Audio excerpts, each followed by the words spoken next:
Jim Melvin is an outstanding and an extraordinary leader who's done amazing things in his life in North Carolina and beyond. He recently came to Hyper University to speak to a classroom full of students. And during his talk, he asked them to look into the mirror. He gave them a mirror and said, look into this.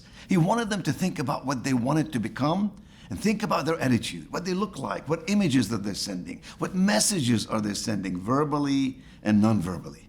Then he pulled out a piece of paper and read something he truly believes. It's from Charles Swindoll, the pastor and educator from Texas.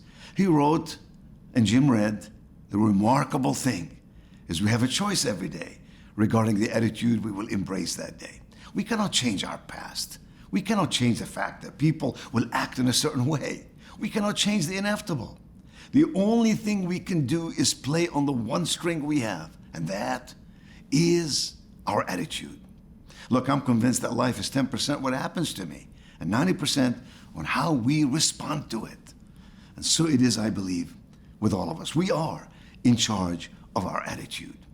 And so, dear friend, what Charles Swindoll wrote and what Jim Melvin read is something we all must understand and act on every day.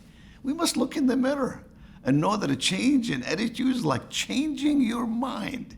You have to decide you're going to change the way you see things. You can't just pretend you have a good attitude. You have to possess, to own a good attitude. I know that is easier said than done, but all we have to look at, the bright side of situations, the positive side of negative events, and the good side of people.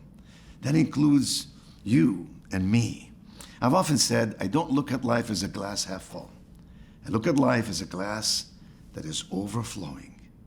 So I believe in the remarkable power of attitude, positive attitude, hopeful, believing attitude, faithful courage that accentuates our life in magnificent and wondrous ways. As Aristotle once said, happiness depends upon yourself. Upon yourself. So look, this week, have a great week and have a great attitude.